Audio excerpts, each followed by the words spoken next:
Chapter 11. The weather was wet and cold for quite a week, as it often can be in the West Country in the early summer, and we did not go down to the beach again. I could see the sea from the terrace and the lawns.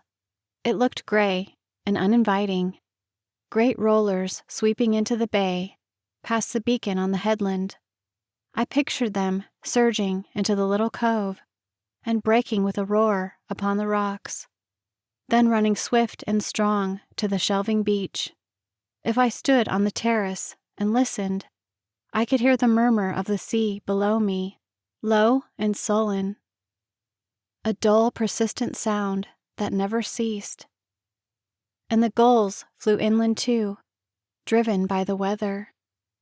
They hovered above the house in circles, wheeling and crying, flapping their spread wings. I began to understand why some people could not bear the clamor of the sea. It has a mournful harping note sometimes, and the very persistence of it, that eternal roll and thunder and hiss, plays a jagged tune upon the nerves.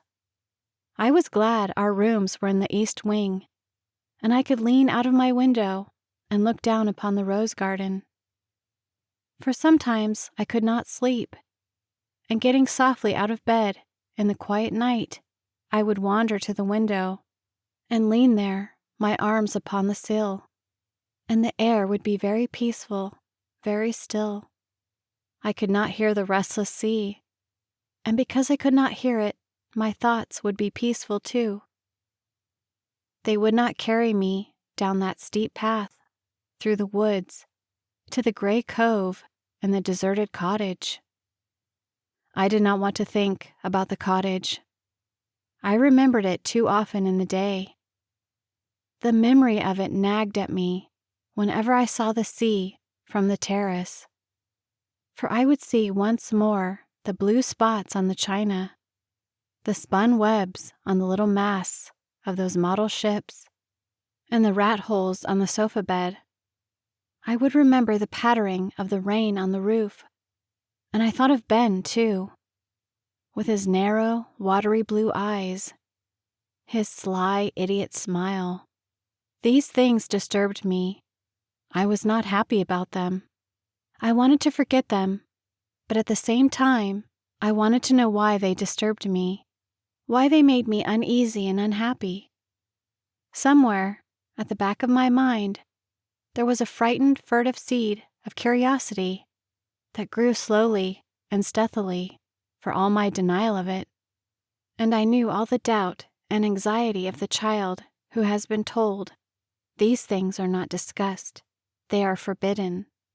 I could not forget the white, lost look in Maxim's eyes when we came up the path through the woods, and I could not forget his words, "Oh God, what a fool I was to come back."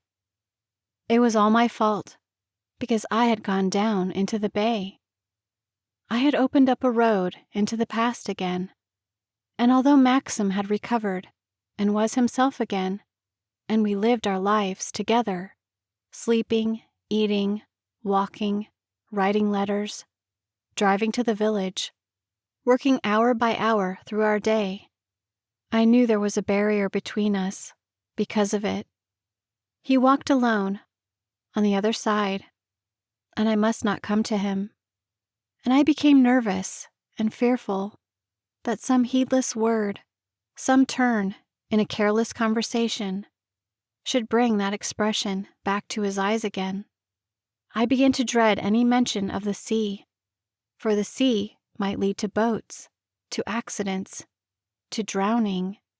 Even Frank Crawley, who came to lunch one day, put me in a little fever of fear when he said something about the sailing races in Carith Harbor, 3 miles away. I looked steadily at my plate, a stab of sickness in my heart at once, but Maxim went on talking quite naturally. He did not seem to mind, while I sat in a sweat of uncertainty, wondering what would happen and where the conversation would lead us. It was during cheese. Frith had left the room, and I remember getting up and going to the sideboard and taking some more cheese, not wanting it, so as not to be at the table with them, listening, humming a little tune to myself so I could not hear. I was wrong, of course. Morbid, stupid. This was the hypersensitive behavior of a neurotic, not the normal happy self I knew myself to be. But I could not help it. I did not know what to do. My shyness and gaucherie became worse, too, making me stolid and dumb when people came to the house. For we were called upon, I remember, during those first weeks, by people who lived near us in the county, and the receiving of them, and the shaking hands, and the spinning out of the formal half-hour became a worse ordeal than I first anticipated, because of this new fear of mine that they would talk about something that must not be discussed, the agony of those wheels on the drive, of my own first wild rush for flight to my own room, the scrambled dab of powder on my nose, the hasty comb through my hair, and then the inevitable knock on the door and the entrance of the cards on a silver salver. "All right, I'll be down immediately."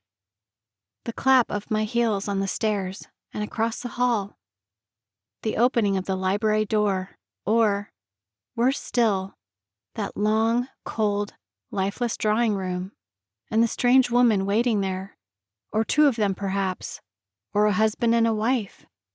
"How do you do? I'm sorry. Maxim is in the garden somewhere. Frith has gone to find him." A little laughter, a little flurry of chat, a pause, a glance around the room, and in my shyness and anxiety to please, those schoolgirls' phrases would escape from me again, those words I never used except in moments like these. "Oh, ripping," and "Oh, topping," and "Absolutely," and "Priceless." Even, I think, to one dowager who had carried a lorgnette, "Cheerio." My relief at Maxim's arrival would be tempered by the fear they might say something indiscreet, and I became dumb at once, a set smile on my lips, my hands in my lap. They would turn to Maxim then, talking of people and places I had not met or did not know. And now and again I would find their eyes upon me, doubtful, rather bewildered. I could picture them saying to one another as they drove away, "What a dull girl, she scarcely opened her mouth." And then a sentence I had first heard upon Beatrice's lips, haunting me ever since, a sentence I read in every eye, on every tongue, "She's so different from Rebecca." Sometimes I would glean little snatches of information to add to my secret store, a word dropped here at random, a question, a passing phrase, and, if Maxim was not with me, the hearing of them would be furtive, rather painful pleasure, guilty knowledge learnt in the dark. I would return a call perhaps, for Maxim was punctilious in these matters, and would not spare me, and if he did come with me, I must brave the formality alone, and there would be a pause in the conversation, while I searched for something to say. "Will you be entertaining much at Manderley, Mrs. De Winter?" they would say, and my answer would come, "I don't know. Maxim has not said much about it up to the present." "No, of course not. It's early yet. I believe the house was generally full of people in the old days." Another pause. "People from London, you know. There used to be tremendous parties." "Yes," I would say. "Yes, so I have heard." A further pause, and then the lowered voice that is always used about the dead or in a place of worship. "She was so tremendously popular, you know. Such a personality." "Yes," I would say. "Yes, of course." And after a moment or so, I would glance at my watch, under cover of my glove, and say, "I'm afraid I ought to be going. It must be after 4. "Won't you stay for tea? We always have it at 1/4 past." No, no, really. Thanks most awfully. I promised Maxim. My sentence would go trailing off into nothing, but the meaning would be understood. We would both rise to our feet, both of us knowing I was not deceived about her offer to tea, nor she in my mention of a promise to Maxim. I had sometimes wondered what would happen if convention were denied, if, having got into the car and waved a hand to my hostess on the doorstep, I suddenly opened it again and said, "I don't think I'll go back after all. Let's go to your drawing room again and sit down. I'll stay to dinner if you like, or stop the night." I used to wonder if convention and good county manners would brave the surprise, and whether a smile of welcome would be summoned to the frozen face. I used to wish I had the courage to try, but instead the door would slam, the car would go bowling away down the smooth gravel drive, and my late hostess would wander back to her room with a sigh of relief and become herself again. It was the wife of the bishop in the neighboring cathedral town who said to me, "Will your husband revive the Manderley fancy dress ball, do you suppose? Such a lovely sight always. I shall never forget it." I had to smile, as though I knew all about it, and say, "We have not decided. There have been so many things to do and to discuss." "Yes, I suppose so, but I do hope it won't be dropped. You must use your influence with him. There was not one last year, of course. But I remember 2 years ago the bishop and I went, and it was quite enchanting. Manderley so lends itself to anything like that. The hall looked wonderful. They danced there, and had music in the gallery. It was all so in keeping. A tremendous thing to organize, but everybody appreciated it so." "Yes," I said. "Yes, I must ask Maxim about it." I thought of the docketed pigeonhole in the desk in the morning room. I pictured the stack upon stack of invitation cards, the long list of names, the addresses, and I could see a woman sitting there at the desk and putting a V beside the names she wanted, and reaching for the invitation cards, dipping her pen in the ink, writing upon them swift and sure in that long slanting hand. "There was a garden party, too, we went to one summer," said the bishop's wife. "Everything always so beautifully done. The flowers at their best. A glorious day, I remember. Tea was served at little tables in the rose garden. Such an attractive, original idea.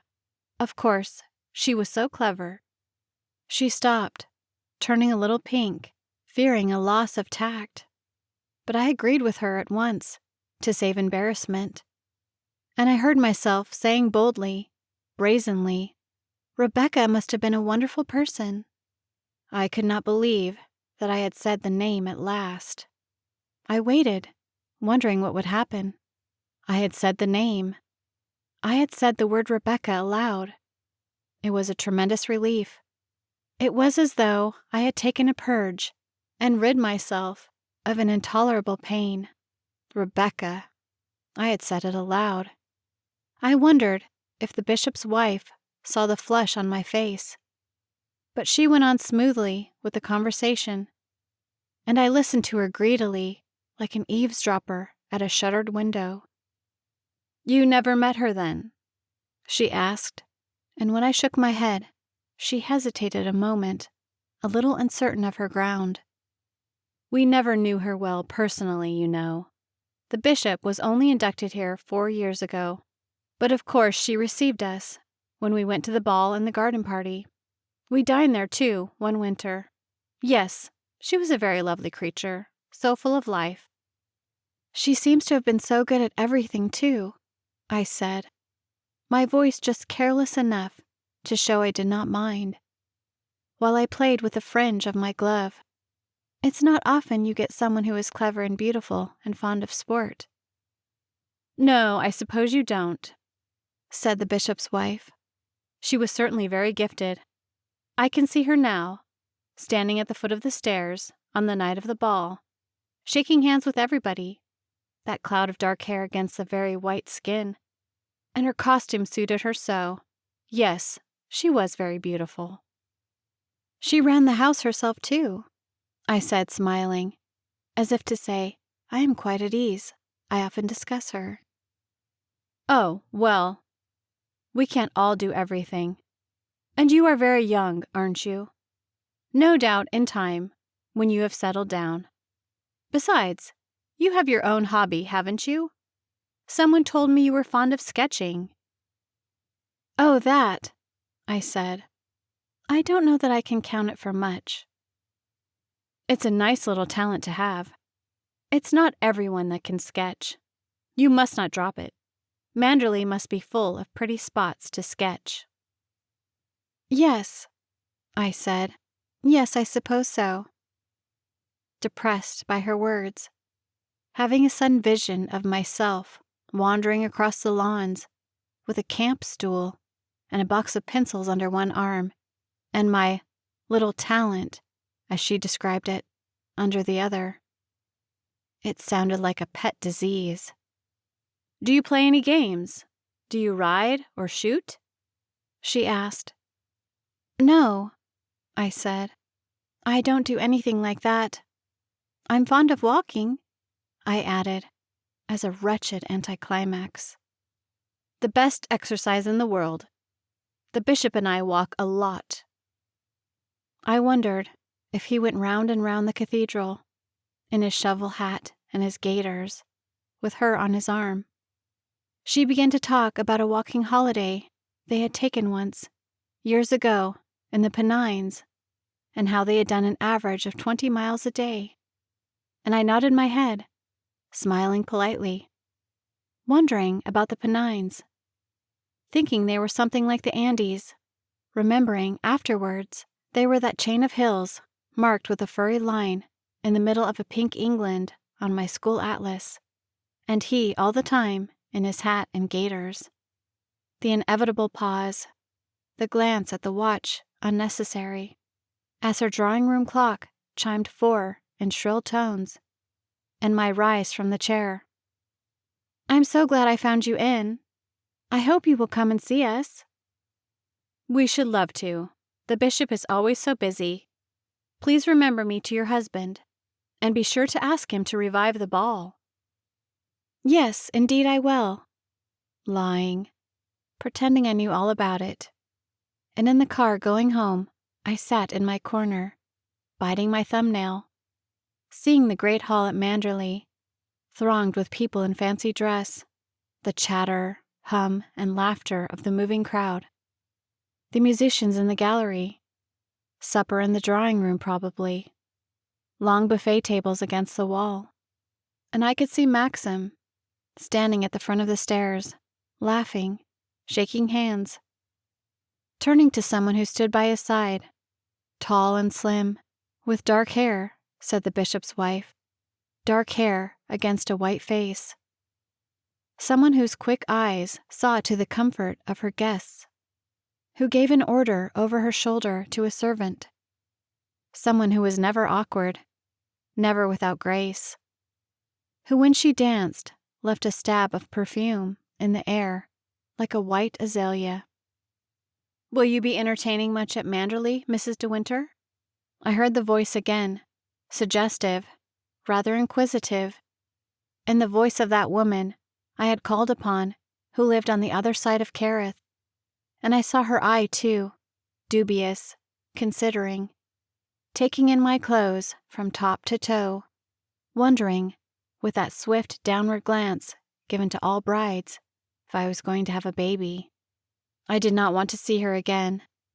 I did not want to see any of them again. They only came to call at Manderley because they were curious and prying. They liked to criticize my looks, my manners, my figure. They liked to watch how Maxim and I behaved to each other, whether we seemed fond of one another, so that they could go back afterwards and discuss us, saying, very different from the old days. They came because they wanted to compare me to Rebecca. I would not return these calls any more, I decided. I should tell Maxim so. I did not mind if they thought me rude and ungracious. It would give them more to criticize, more to discuss. They could say I was ill-bred. I'm not surprised, they would say. After all, who was she? And then a laugh and a shrug of the shoulder. My dear, don't you know? He picked her up in Monte Carlo or somewhere. She hadn't a penny. She was a companion to some old woman. More laughter, more lifting of the eyebrows. Nonsense, not really. How extraordinary men are. Maxim of all people, who was so fastidious. How could he, after Rebecca? I did not mind. I did not care. They could say what they liked. As the car turned in at the lodge gates, I leaned forward in my seat to smile at the woman who lived there. She was bending down, picking flowers in the front garden. She straightened up as she heard the car, but she did not see me smile. I waved, and she stared at me blankly. I don't think she knew who I was. I leaned back in my seat again. The car went on down the drive.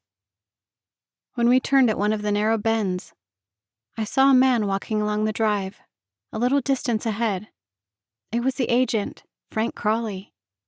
He stopped when he heard the car, and the chauffeur slowed down. Frank Crawley took off his hat and smiled when he saw me in the car. He seemed glad to see me. I smiled back at him. It was nice of him to be glad to see me. I liked Frank Crawley. I did not find him dull or uninteresting, as Beatrice had done. Perhaps it was because I was dull myself. We were both dull. We neither of us had a word to say for ourselves, like to like.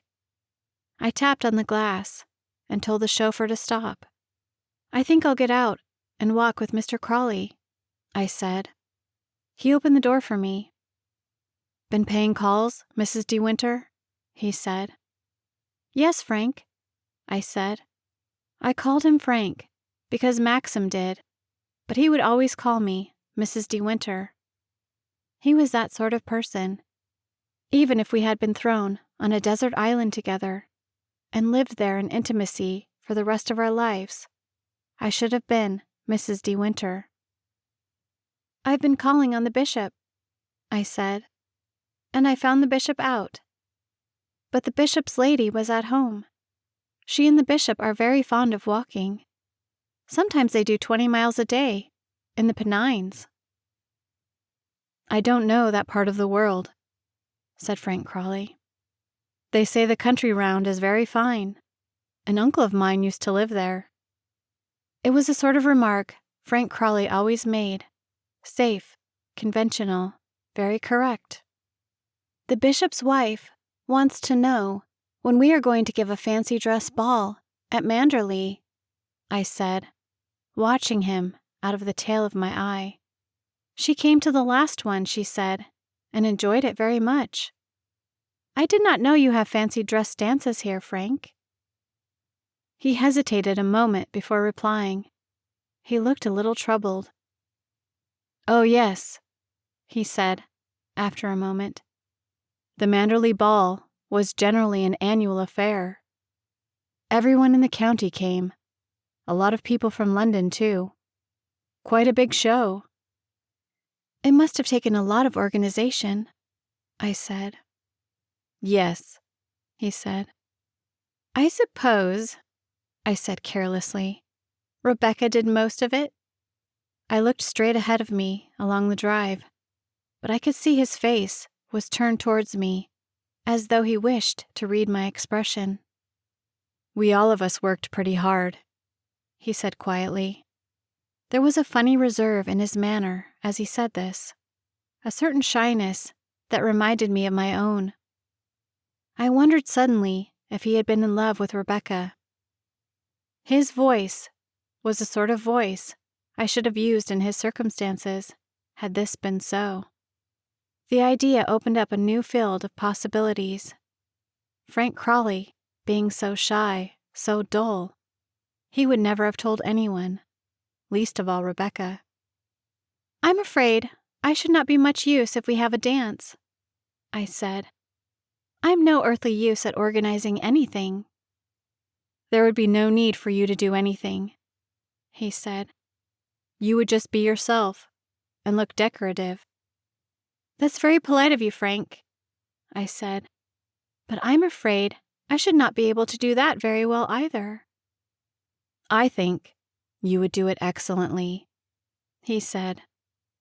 Dear Frank Crawley, how tactful he was and considerate. I almost believed him. But he did not deceive me, really. Will you ask Maxim about the ball? I said.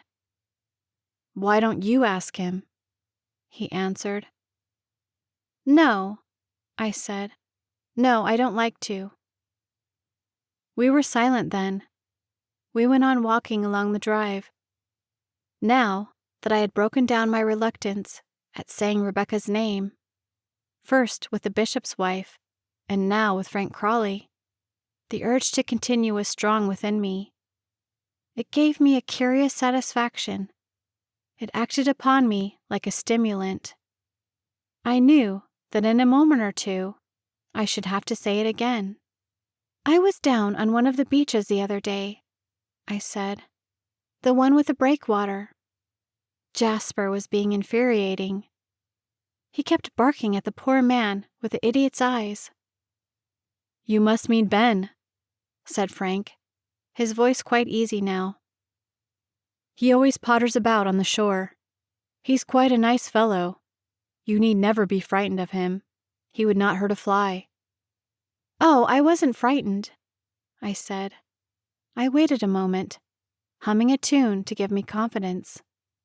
I'm afraid that cottage place is going to rack and ruin, I said lightly.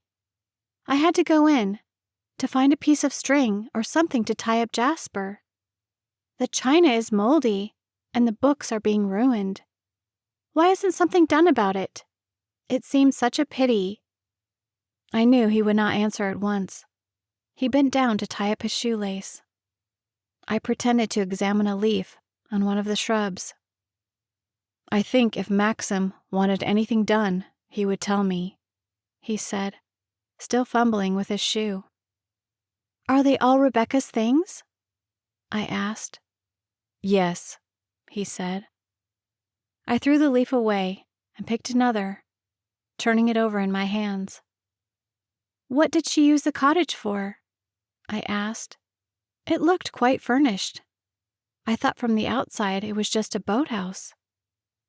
It was a boathouse, originally, he said, his voice constrained again, difficult, the voice of someone who is uncomfortable about his subject. Then she converted it like that, had furniture put in, and china. I thought it funny the way he called her she. He did not say Rebecca or Mrs. De Winter, as I expected him to do. Did she use it a great deal? I asked. Yes, he said. Yes, she did. Moonlight picnics and one thing and another.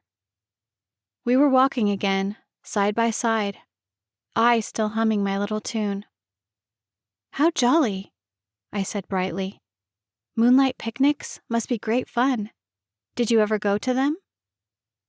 Once or twice, he said. I pretended not to notice his manner, how quiet it had become, how reluctant to speak about these things. Why is the buoy there in the little harbor place? I said. The boat used to be moored there, he said. What boat? I asked. Her boat, he said. A strange sort of excitement was upon me. I had to go on with my questions. He did not want to talk about it. I knew that. But although I was sorry for him and shocked at my own self, I had to continue. I could not be silent. What happened to it? I said. Was that the boat she was sailing when she was drowned? Yes, he said quietly. It capsized and sank. She was washed overboard. What sort of size boat was it? I asked. About 3 tons, It had a little cabin. What made it capsize? I said. It can be very squally in the bay, he said.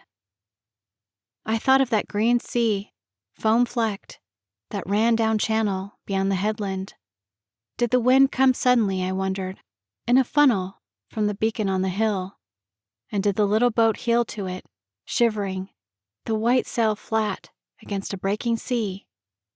Could not someone have got out to her? I said. Nobody saw the accident. Nobody knew she had gone, he said. I was very careful not to look at him. He might have seen the surprise in my face. I had always thought it happened in a sailing race, that other boats were there, the boats from Kerith, and that people were watching from the cliffs. I did not know she had been alone, quite alone, out there in the bay. They must have known up at the house, I said. No, he said. She often went out, alone like that. She would come back any time of the night and sleep at the cottage on the beach. Was she not nervous? Nervous? He said. No, she was not nervous of anything. Did Maxim mind her going off alone like that? He waited a minute, and then, I don't know, he said shortly. I had the impression he was being loyal to someone, either to Maxim or to Rebecca, or perhaps even to himself. He was odd. I did not know what to make of it. She must have been drowned then, trying to swim to shore after the boat sank, I said. Yes, he said. I knew how the little boat would quiver and plunge, the water gushing into the steering wheel, and how the sails would press her down, suddenly, horribly, in that gust of wind. It must have been very dark out there in the bay. The shore must have seemed very far away to anyone swimming there in the water. How long afterwards was it that they found her? I said. About 2 months, he said. 2 months. I thought drowned people were found after 2 days. I thought they would be washed up close to the shore when the tide came. Where did they find her? I asked. Near Edgecombe, about 40 miles up channel, he said. I had spent a holiday at Edgecombe once, when I was 7. It was a big place, with a pier and donkeys. I remembered riding a donkey along the sands. How did they know it was her? After 2 months, how could they tell? I said. I wondered why he paused before each sentence, as though he weighed his words. Had he cared for her then? Had he minded so much? Maxim went up to Edgecombe to identify her, he said. Suddenly, I did not want to ask him any more. I felt sick at myself, sick and disgusted. I was like a curious sightseer, standing on the fringe of a crowd after someone had been knocked down. I was like a poor person in a tenement building when someone had died, asking if I might see the body. I hated myself. My questions had been degrading, shameful. Frank Crawley must despise me. It was a terrible time for all of you, I said rapidly. I don't suppose you like being reminded about it. I just wondered if there was anything one could do to the cottage, that's all. It seemed such a pity, all the furniture being spoiled by the damp. He did not say anything. I felt hot and uncomfortable. He must have sensed that it was not concern for the empty cottage that had prompted me to all these questions. And now he was silent because he was shocked at me. Ours had been a comfortable, steady sort of friendship. I had felt him an ally. Perhaps I had destroyed all this, and he would never feel the same about me again. What a long drive this is, I said. It always reminds me of the path in the forest in a Grimm's fairy tale, where the prince gets lost, you know. It's always longer than one expects, and the trees are so dark and close. Yes, it is rather exceptional, he said. I could tell, by his manner, that he was still on his guard, as though waiting for a further question from me. There was an awkwardness between us that could not be ignored. Something had to be done about it, even if it covered me with shame. "Frank," I said desperately, "I know what you are thinking. You can't understand why I asked all those questions just now. You think I'm morbid and curious, in a rather beastly way. It's not that, I promise you.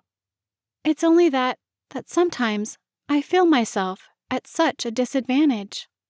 It's all very strange to me, living here at Manderley. Not the sort of life I've been brought up to. When I go returning these calls, as I did this afternoon, I know people are looking me up and down, wondering what sort of success I'm going to make of it. I can imagine them saying, 'What on earth does Maxim see in her?' And then, Frank, I begin to wonder myself, and I begin to doubt, and I have a fearful haunting feeling that I should never have married Maxim, that we are not going to be happy. You see, I know that all the time, whenever I meet anyone new, they are all thinking the same thing, how different she is to Rebecca." I stopped, breathless, already a little ashamed of my outburst, feeling that now, at any rate, I had burnt my boats for all time. He turned to me, looking very concerned and troubled. "Mrs. De Winter, please don't think like that," he said. "For my part, I can't tell you how delighted I am that you have married Maxim. It will make all the difference to his life. I am positive that you will make a great success of it. From my point of view, it's very refreshing and charming to find someone like yourself who is not entirely," he blushed, searching for a word, "not entirely au fait, shall we say, with ways at Manderley. And if people around here give you the impression that they are criticizing you, it's most damnably offensive of them, that's all. I've never heard a word of criticism, and if I did, I should take great care that it was never uttered again." "That's very sweet of you, Frank," I said, "and what you say helps enormously. I dare say I've been very stupid. I'm not good at meeting people. I've never had to do it, and all the time I keep remembering how it must have been at Manderley before, when there was someone there who was born and bred to it, did it all naturally and without effort.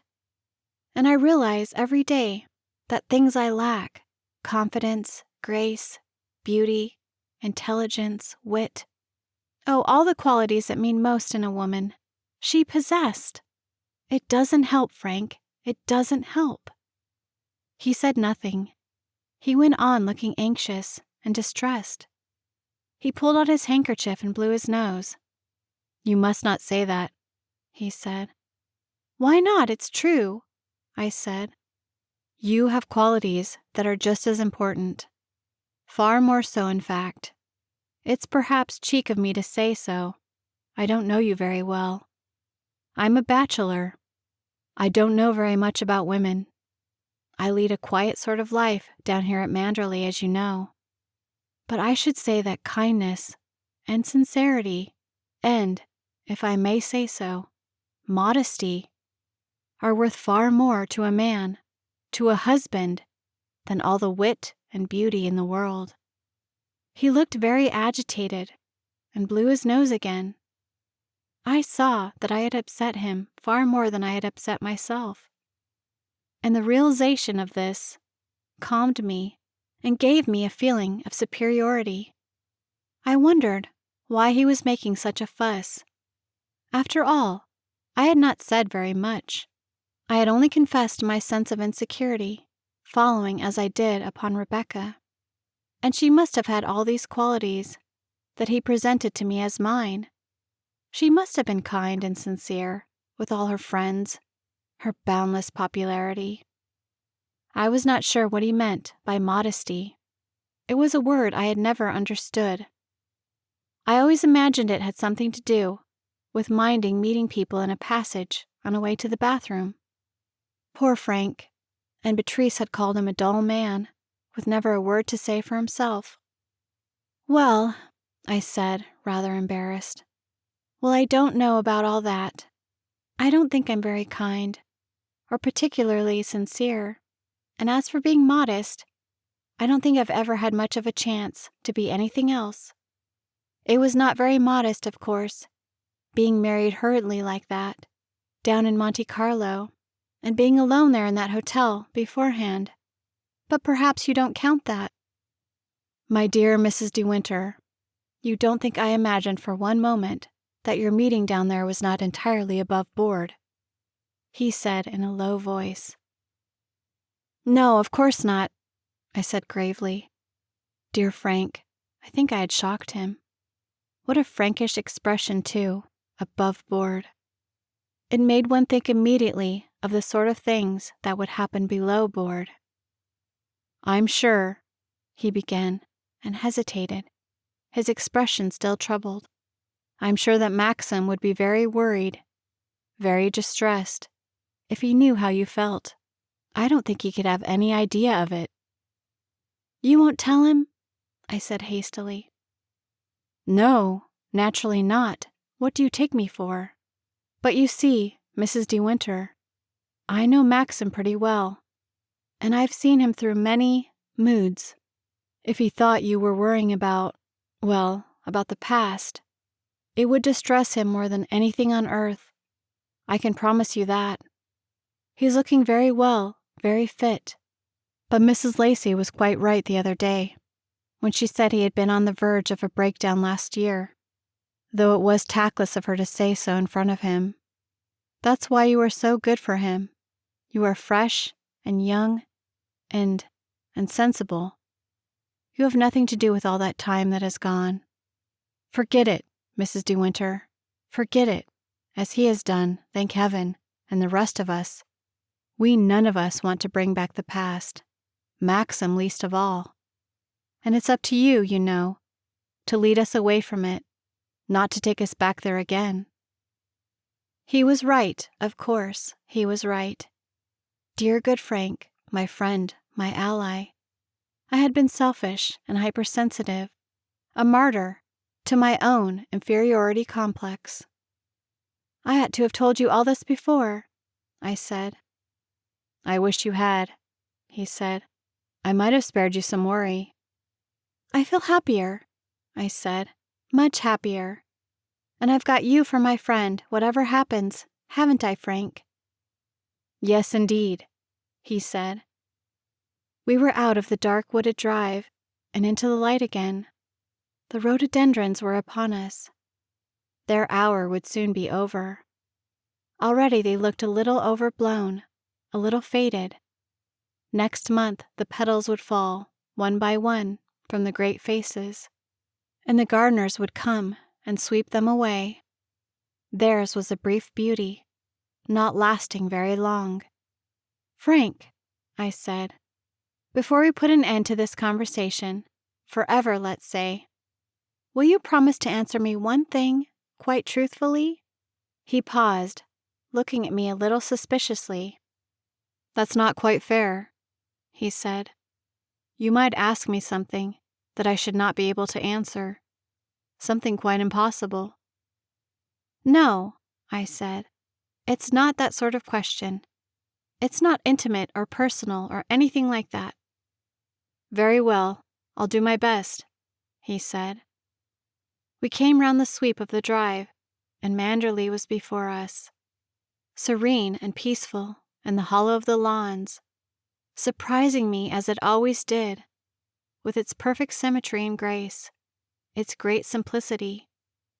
The sunlight flickered on the mullioned windows, and there was a soft rusted glow about the stone walls where the lichen clung. A thin column of smoke curled from the library chimney. I bit my thumbnail, watching Frank out of the tail of my eye. "Tell me," I said, my voice casual, not caring a bit. "Tell me, was Rebecca very beautiful?" Frank waited a moment. I could not see his face. He was looking away from me, towards the house. "Yes," he said slowly. "Yes, I suppose she was the most beautiful creature I ever saw in my life." We went up the steps then to the hall, and I rang the bell for tea.